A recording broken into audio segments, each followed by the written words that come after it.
Valve's Steam controller will be launching on May 4th, and we're testing it today. In our latency testing, the Steam controller performed impressively with Valve's included puck and when wired. We also tested charge time, battery life, and we made a custom 3D animation to try and better understand TMR thumbsticks. Valve's using tunnel magnetoresistance sticks, which we spent a few days studying to try and understand why they're supposed to be so good. The animation by Andrew on the team makes that easier. In addition to the testing, we spent a ton of time just playing games with Valve's new Steam controller, and we've even torn it down already, although that'll be a separate video coming out later today. And the controller is highly repairable, which is awesome, actually. We'll talk about that in depth in the teardown video. But this is coming first. The controller got announced at the same time as the Steam Machine and the Steam Frame VR headset. But the controller is the only one that kind of stayed on schedule, and it's coming first. And the reason is because the Steam controller is not full of RAM. That's really the only reason. MSRP is $100. So Valve will have some serious work to do convincing people that a controller is worth $100. And we're gonna try and do some testing today to come to that conclusion ourselves as well. Valve told us that there will be a Steam Machine plus Steam controller bundle in the future, but until a point at which the Steam Machine publicly exists, that's not an option. The machine would have to come out in order for that to happen. So we're going to start with the controller. Let's get into it. Before that, this video is brought to you by Thermal Grizzly and their new Duronaut thermal paste. Thermal Grizzly claims its Duronaut paste is intended for long-term stability and endurance, focusing on paste longevity in addition to the usual performance focus. Thermal Grizzly's Duronaut paste comes with applicators and spreaders, and ships in numerous tube sizes, aiming to provide a high-end paste for PC builds and daily driven overclocks by enthusiasts. Learn more at the link in the description below. This isn't Valve's first controller. It's actually not even Valve's first Steam controller. The Valve Steam controller, not to be confused with the Valve Steam controller, originally came out in 2015, and now the Steam controller is coming out again with the same name, but it's not the same controller. They've totally overhauled it. Now, Valve mostly hopes to make use of the Steam Deck's well-developed platform for its control input and control schema with this controller, so it could benefit from the deck. Valve's big deal with the controller, though, as we sort of talked about with them in our engineering interview from November of last year, is the TMR sticks. We managed to get a source of supply for the sticks that Valve based theirs on, but they did some modifications to these. So we're gonna take a look at these closer, both in teardown and animation, to understand how they work. It involves magnets.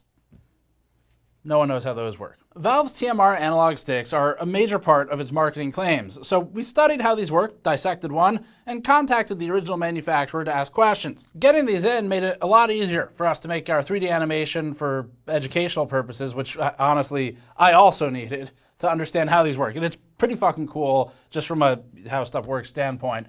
That might be trademarked. We should use different words. How things do stuff. That one, that's probably fine. It's not really, doesn't flow quite as well. So let's look at how things do stuff. Trademark. Valve used two K-Silver branded TMR analog sticks as opposed to the regular potentiometer sticks that it used in the Steam Deck. Valve confirmed that the sticks are from the JS13 family from the original manufacturer, but said it had worked with K-Silver to, quote, implement design improvements, end quote, which it declined to give further details on. It describes TMR as an incremental improvement over potentiometers or Hall effect sensors, performing the same job, but with a better balance of power, cost, and performance. Here's our animation that Andrew and Patrick worked on to help explain how these work. We'll walk through this animation as we go to show what's unique about TMR sticks. An analog stick needs to measure travel on two axes, X and Y. This allows for full two-dimensional movement. The cheapest and most common way to do this is with two potentiometers, but Hall effect sensors have recently become popular, and the new Steam controller uses TMR sticks as yet another alternative. In the world of electronic components, a potentiometer consists of a carbon contact with terminals on each end, and a metal wiper that can slide across the carbon between them.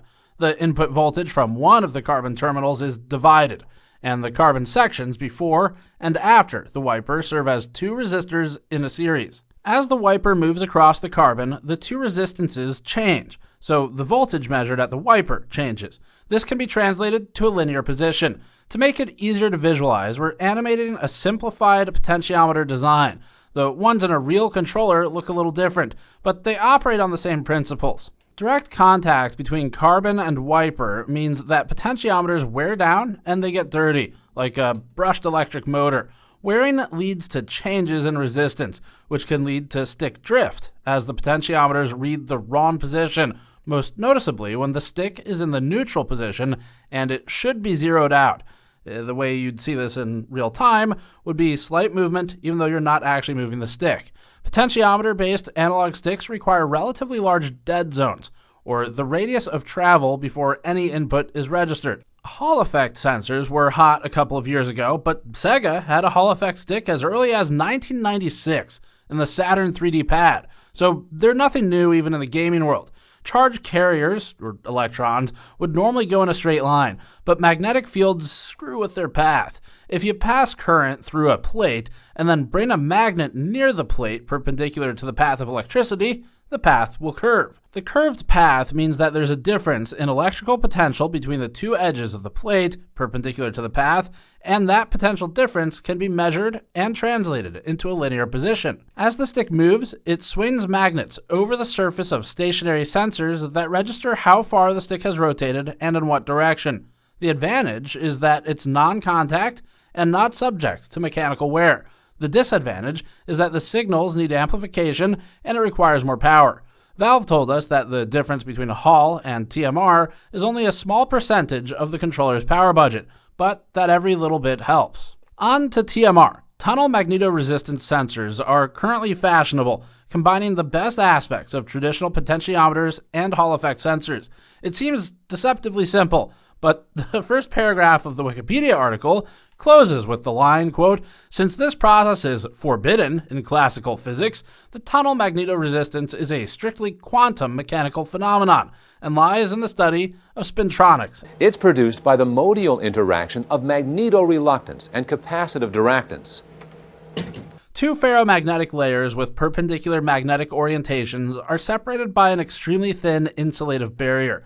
Due to quantum mechanics, some electrons can tunnel through the layer, but resistance is high. If a magnet is brought close to the sandwich, so to speak, it forces the magnetic fields into parallel alignment, which increases tunneling and lowers resistance. Functionally, this can create the same kind of low-power voltage divider circuit as a potentiometer, but with the added benefit of the same contact-free operation as a Hall effect sensor. Moving magnets swing over a stationary sensor. Since the Hall effect and TMR both involve magnets, who knows how those work, sticking magnets near the sensors could theoretically cause interference.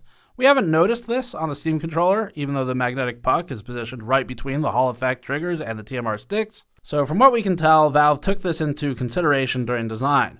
Hopefully that helps better illustrate how these sticks work and why Valve made such a big deal about them. This animation and the required studying took a lot of extra time to put together and try to understand, so if you found it helpful and you want to support our ability to fund the extra time, please consider grabbing something on store.gamersnexus.net.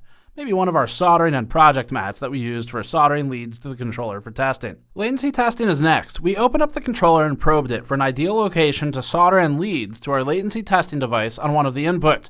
Once we found a suitable location, we soldered in the wires that terminate in a connector, then we could plug that connector into an LDAT and control its inputs via the connector at the terminating end of the wires. Ultimately, this enabled us to measure the controller's input latency. For this benchmarking, we used the NVIDIA LDAT for these tests with the built-in screen blinking tool, but it has two limitations: proximity and value filtering over 200 milliseconds where it filters those out.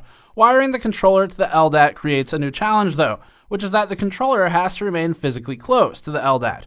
Valve's own latency tests, estimated 8 milliseconds end-to-end on the puck, were performed at 5 meters. We don't expect it to make much of a difference though. For the puck tests, we magnetically attached the puck to the controller, and for the Bluetooth tests, the controller was placed next to the test system. For Bluetooth, we used the ROG Maximus Z890 Hero's built-in radio. We used Valve's stock USB cable for all wired tests. Here's the chart. All numbers are full click-to-photon latencies, or the latency from button press to the instant the screen shows a photonic response. In other words, this is total end-to-end system latency. Only a small portion is from the input device itself, or the controller. Therefore, we've also included numbers for a high-performance gaming mouse, the ROG Keras, so that all other numbers can be judged relative to that baseline 15 millisecond average. The wired performance was predictably the best, with an average full system latency end-to-end of 19 milliseconds across 499 tested clicks and a standard deviation of 3.1. That's just 4 milliseconds on top of the ROG mouse. Puck performance was extremely close at just 21.6 milliseconds average, still with the exact same standard deviation of 3.1.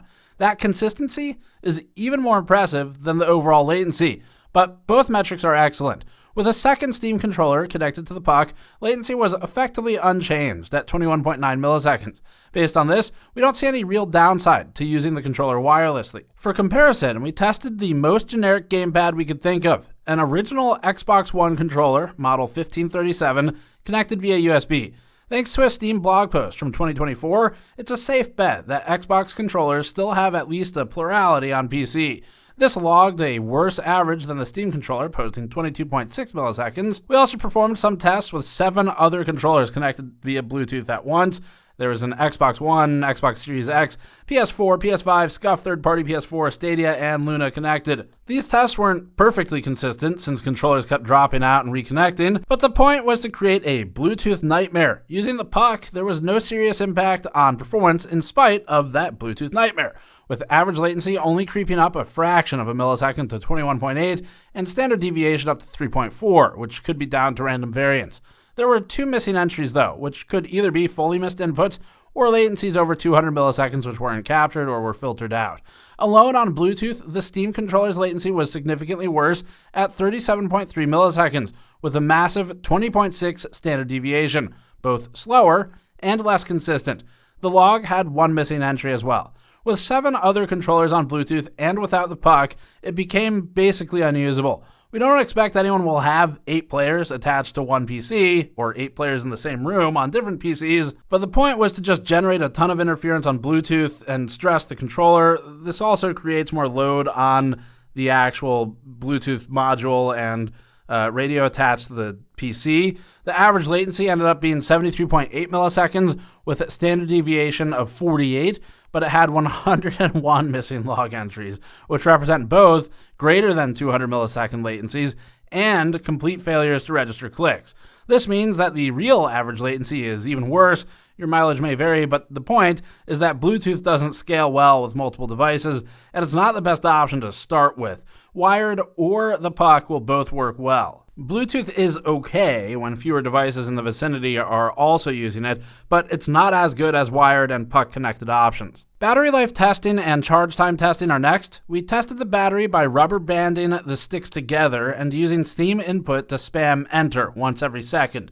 This isn't the cleanest test since there's no rumble testing with this approach, which we expect to be the most battery-intensive function of a controller. It is consistent and constant input though, and given we've got a few weeks to put the review together, every time we do a battery drain test, it takes several days out of that timeline, so we're kind of limited on how many times we can do this.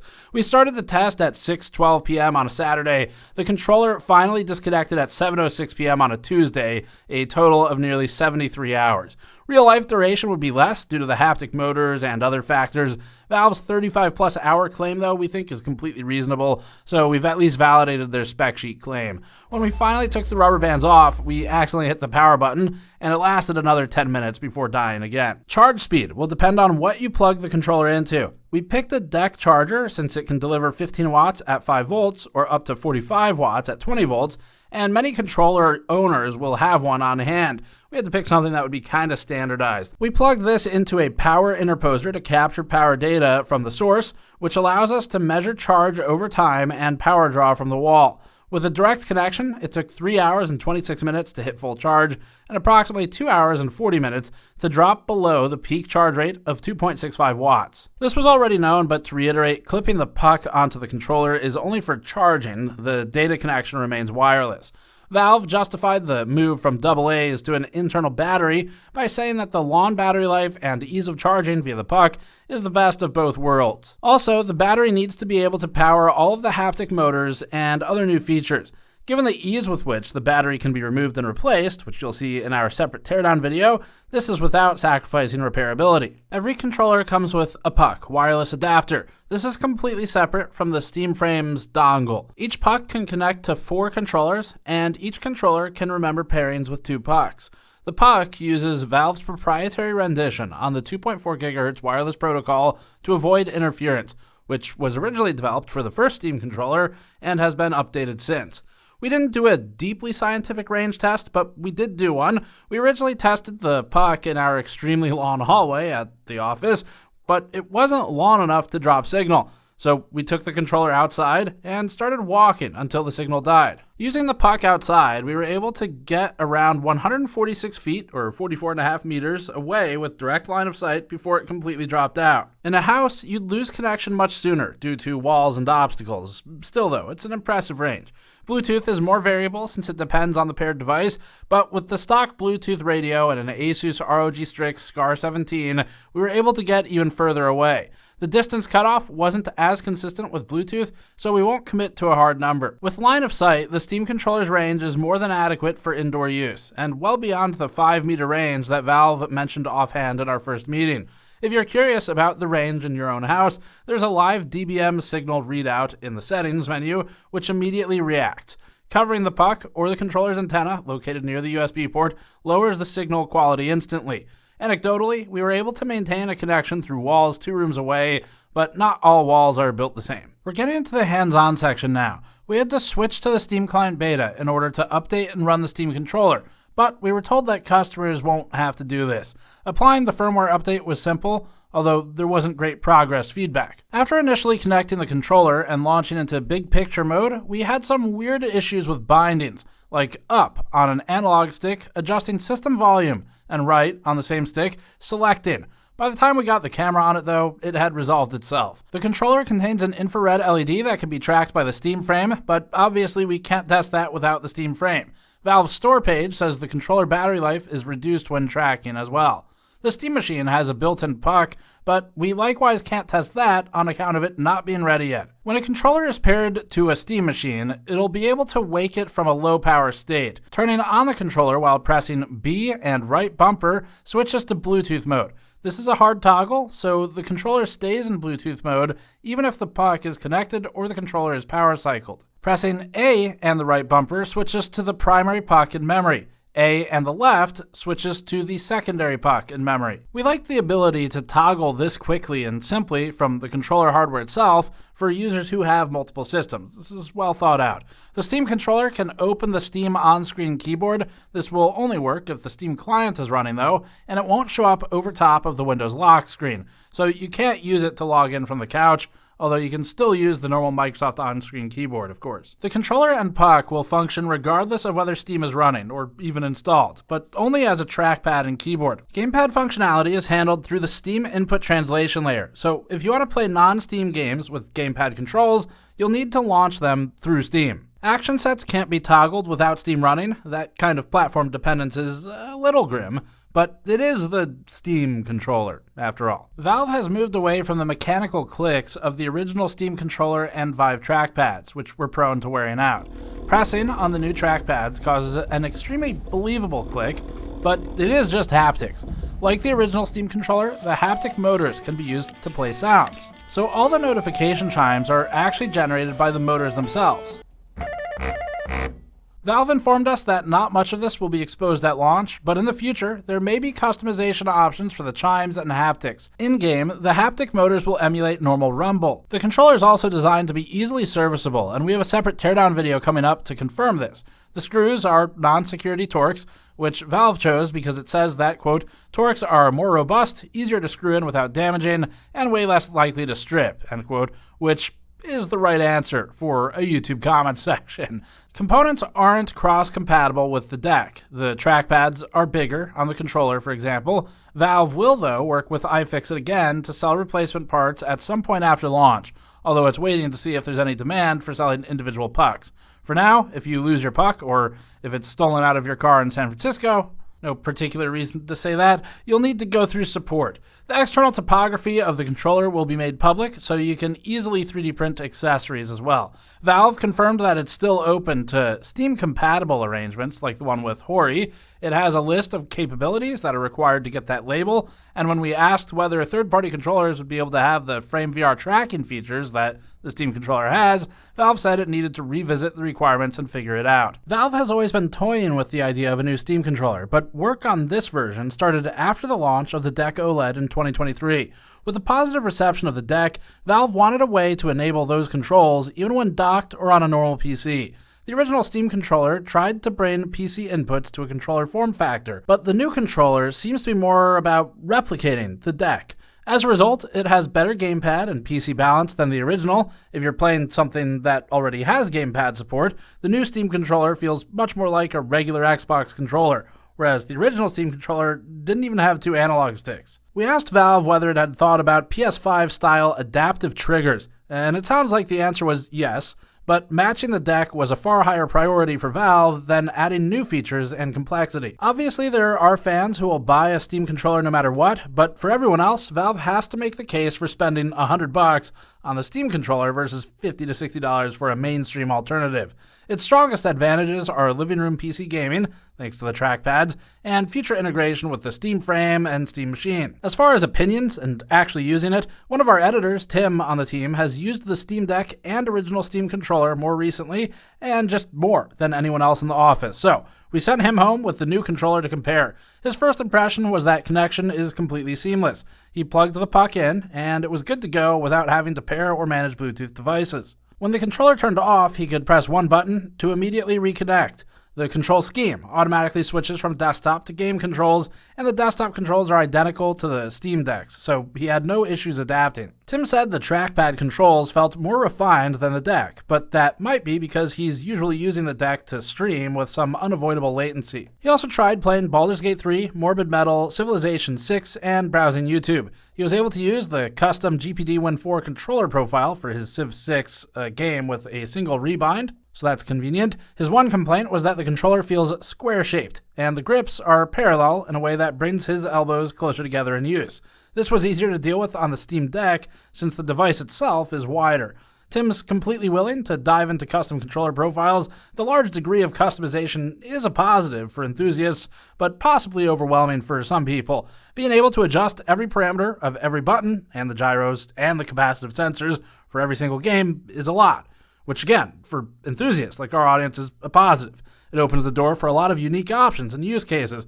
However, for some mainstream users, we could see this being a lot to deal with before sitting down to play. The prefab deck control profiles, though, are compatible with the new controller and resolve this for most games. We don't think true mouse and keyboard games like Total Warhammer 3 will ever intuitively fit a controller, but that's more of an opinion. So it's a controller. There's a lot of subjective stuff with the controller, which makes it hard. There's some objective things, though, and one of those is latency. The controller's latency measured impressively in the puck test especially, but also wired and to some extent with Bluetooth.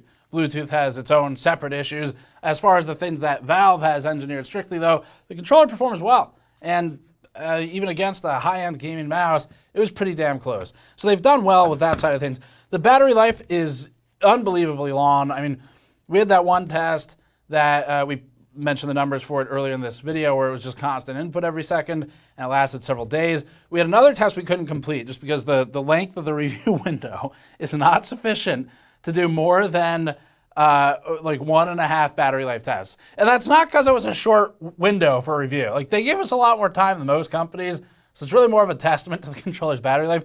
We had one test with Rumble. So basically we set the controller up with a game where I think it was a racing game, and we just had the tires spinning constantly and kind of rubber banded everything together so it would keep doing so, then watched it with a security camera.